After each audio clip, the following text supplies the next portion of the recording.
Hey, everybody. Sarah Olivieri here. And today I'm really excited to talk to you about inaction, the silent threat to your nonprofit's future.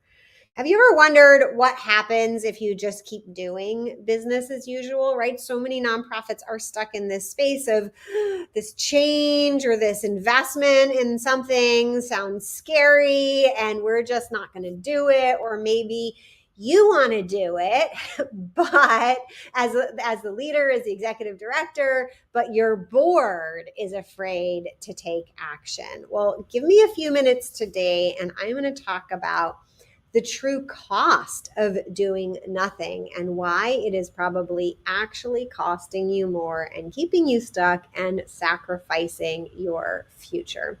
For those of you who don't know me, I'm Sarah Olivieri, and I have been a nonprofit executive director, board member, secret toilet fixer, author, owner of several for-profit businesses, and I have been leading, coaching, and supporting nonprofits for over 2 decades, and it is my pleasure to come to you live almost every week with some tips, tricks, strategies, and tactics to help you run your organization better. All right, let's dive into today's topic about the true risk behind inaction. So first, we've got to talk about what is the risk of doing nothing, right? If everything's basically okay, no one's dying, like, is it okay just to stay the same? Well, typically things are not perfect, right? So if you don't have enough money, or if you don't have enough staff, or if there are more people you could be serving, if you keep doing what you're doing today, and that doesn't include all sorts of activities to help you grow and scale, then yes, it's limiting your growth. In order to grow, in order to scale, in order to have more money, in order to serve more people, in order to make a bigger impact, you have to take risks. There is just no other way to do it, but we want to be careful about the kinds of risks we're taking. So, what does that look like? Let me give you some tangible examples of the risk of doing nothing. So, I'll give you an example. Imagine you put on your annual event and you just do it the same every year. We're just actually talking about this scenario in the Thrive program, but you really need to be building up your base of major donors. Every hour you spend working on your event is an hour that you are not spend working on major donors. Now you need to calculate that hour spent on your major donor program versus the hour spent on the event. Which one is going to bring in more money? Well, maybe the hour towards the event is going to bring in $20, and the hour towards the major donor could bring in $1,000. So if you continue with your event as usual, you are now losing, I said $20 and $1,000. Maybe I should have made the math easier. So $1,000 minus 20, $980 is what you are losing by doing nothing, right? So there you are, you're like, oh, well, we're just continuing our event. Well, in fact, you are losing money in that scenario. So that is what it can look like.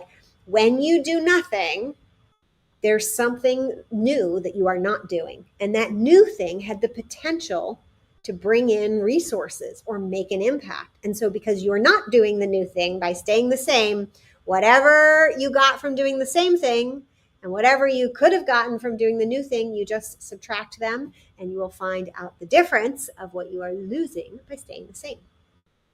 Okay. Tip number 2, I want you to think about the signs of whether or not your organization is falling behind. So if you have less money this year than you had last year, you are definitely falling behind. That's an easier one. Or if you have fewer resources or serving fewer people or not serving them as well. But what I want to make really clear is if you have the same money this year as you had last year, you are also falling behind because of inflation.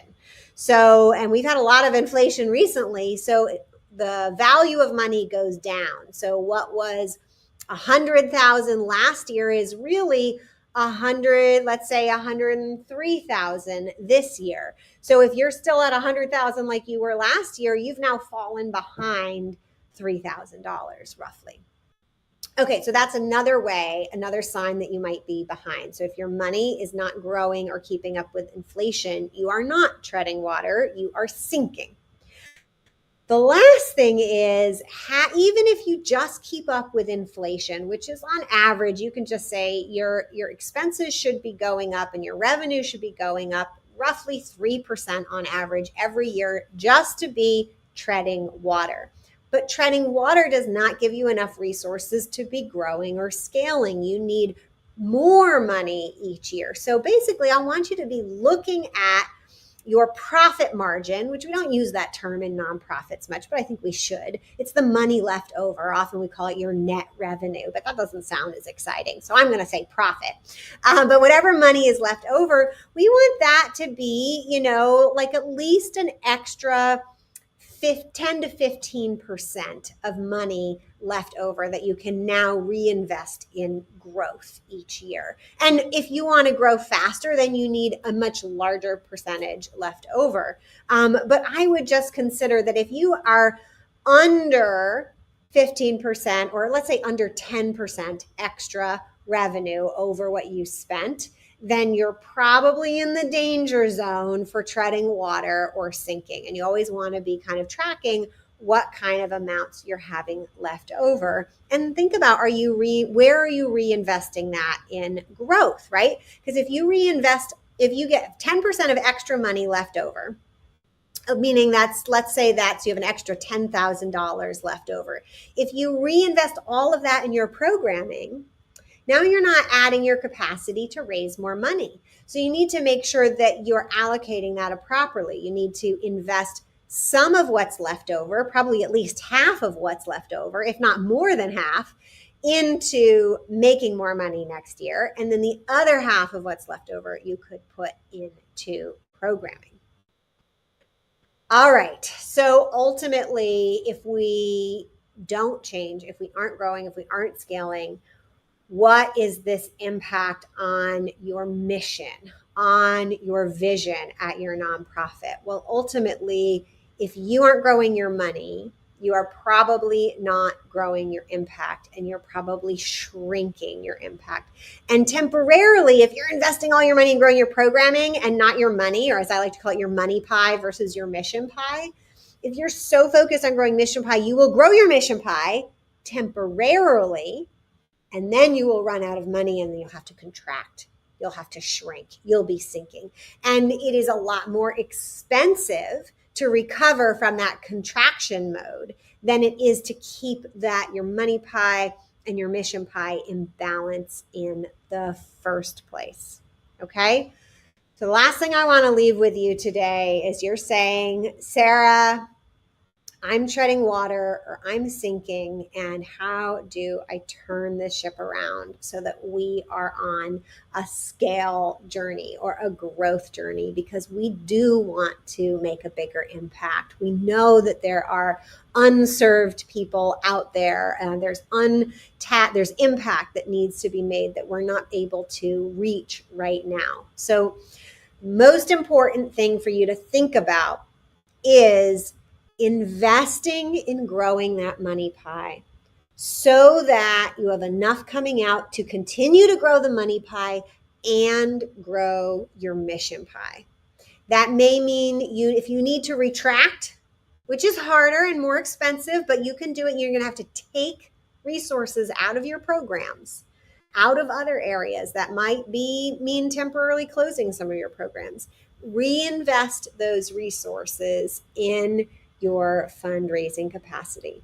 That could also be taking your time away from activities that are not as critical and moving your time into activities that will bring in the money. Because when the money is flowing, everything gets so much easier.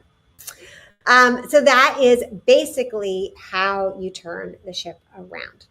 If you would like a summary of the tips from today in your inbox, announcements about upcoming trainings that I'm giving. I've got a number of actually free trainings that are going to be coming up this year. Go to pivotground.com/sign up. Make sure you are getting our newsletter and announcements, because I will send you these tips in an email so you have them easy to print out and save them and put them into action. If you want to go deeper on these topics, then one of the webinars I'll be coming out with this year are going to be for you. And if you're like, put me all in, I want you to help me turn the ship around, then I want you to consider, if you're a nonprofit leader, joining the Thrive program, where we will work together to make those changes so that you can be fully funded and scaling your impact and have all your operations and everything streamlined so that all of your work is really driving that impact and it doesn't feel so